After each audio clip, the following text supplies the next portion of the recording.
We're going to get into our Kickstarter Pickstarter. Now, there's a bunch that we'll mention later because we've missed a few weeks. Right. So we got a lot, but we're going to focus on the newest ones first, as they're the hot stuff. That's right. And speaking, going back to what you're saying at news, news at 11.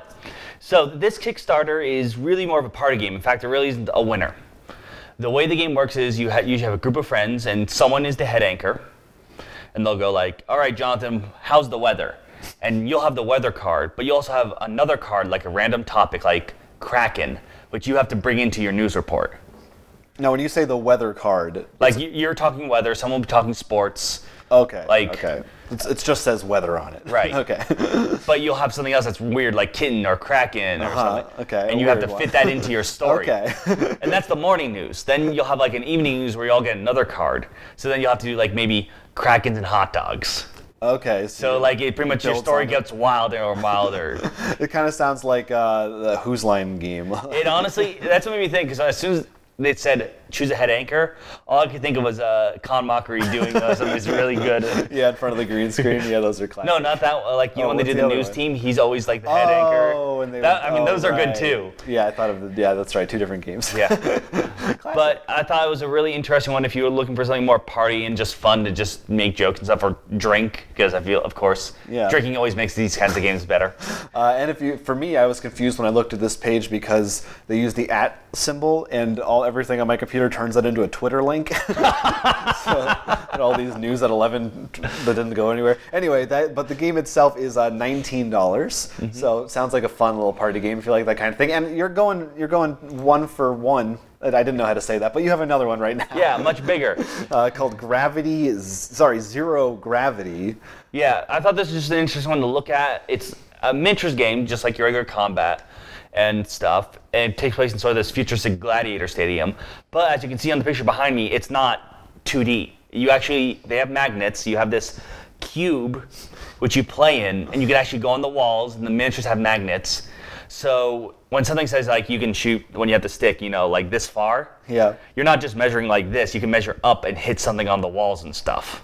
That sounds amazing. Yeah, so I thought it was something a lot more interesting. Definitely if you're into the miniature combat thing, it's, I think, definitely worth checking it out. No, that sounds like a really interesting twist on the genre. It makes me think of Ender's Game, of course, or anything with a three-dimensional... I'd love to see someone use X-Wing with this, so you can actually have like crazy U-turns. That's true, because there's a whole... No one ever uses the Z-axis. It's all about X and Y. So that's why I thought definitely worth checking out if miniatures are your thing.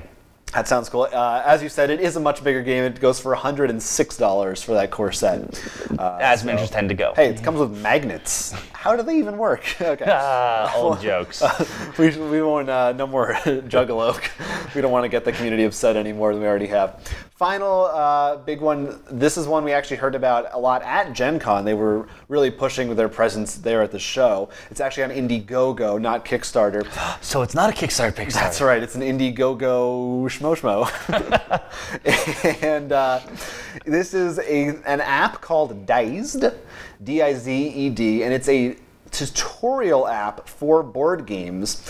The way that it works is, of course, there are many tutorials out there. We have some of our own on our channel. Just a few. Yeah, these are actually going to be interactive, and the idea is you would set it up as you play the game. So it wouldn't be beforehand. It would actually walk you through your first round or two, maybe, of the game, along with everybody playing with you, and you would press and say, okay, we've done this, we've done this. It's actually, if you see the video, we'll play it, very detailed 3D artwork and stuff, and it's actually interactive, so you'll tell the app, well, okay, we got this many points that first round, so this is what happens. So very tailored to the game that you're playing, very specific to actually walk you through. You don't have to wait around for, sometimes these videos, like I know we've watched tutorials for games that are an hour long sometimes. It's like no comment. We have no choice. That's how we gotta learn how to play this game.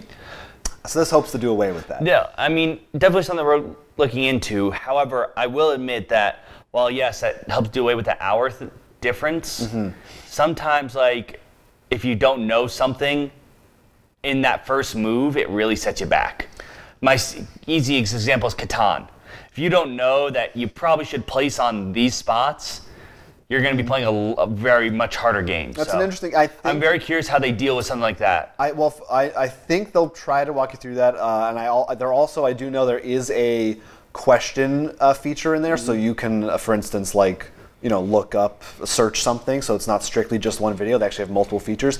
I will say I don't know if they would say this, but I think that in general, unless you're playing with someone else who knows how to play. No, right. If it's not all usually your too first bad. time, Yeah, it's better to. I'd rather learn because I'm not going to know the strategy anyway. No, right. But I'm just saying, it's not even that you'll know a winning strategy. It's just that, that's why I brought Catan. It's just that you feel miserable if you're not getting anything. Yeah, I think. So it's not too often. I'm just very curious. But it does sound really cool, and obviously, as you said, we've said many times, apps are, I mean, it's really interesting because we were talking about this War of Mine, which also does some weird things with the way it teaches you the game. I'm very curious to see, in the next 5-10 years even, what rules are I assume we beam it in our head. I mean, that may be, but I do maybe AR stuff will become a thing. I think that is the next kind of evolution, maybe.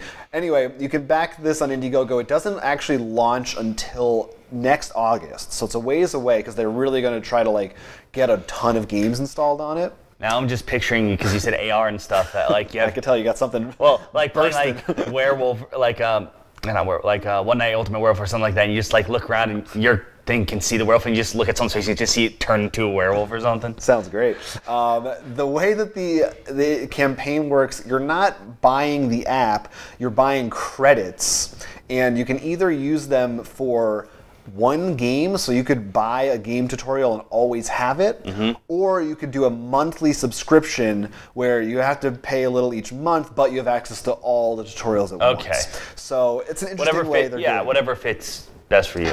So we'll see how that actually goes. I'm definitely want to try it out and see how it actually works in practice. There were a bunch of other ones that we'll roll off quickly. Right. We talked about them before. For example, the Warehouse 13 one, which we brought up a lot during Gen Con. That one is out, as well as the Lost Station, which we talked about before. It's a Pickstarter, and we saw it there. From Everything Epic. Yeah, they had to redo it, so it was up. And of course, finally, the Legend of Korra game based on the sports arena. What did they call it? Pro Bending Arena from IDW. All these are around 10 days as of this compared to the other one, so go check those out quickly. Definitely, I think all of them are worth taking a look into. Yeah, I haven't looked too much at Korra, but I know you loved Warehouse, and the stations seemed really cool, so worth looking at. If you enjoyed this video, it was just a snippet of our full-length podcast, which you can find on our YouTube channel every week. So please go ahead, like, and subscribe for more board game-related content coming at you in the future. And don't forget to check out rollforcrit.com, where we actually sell a lot of the games we talked about, as well as post news and all our other videos. Until then, I'm Will Keeler. I'm Jonathan Estes, and this is Roll for Crit.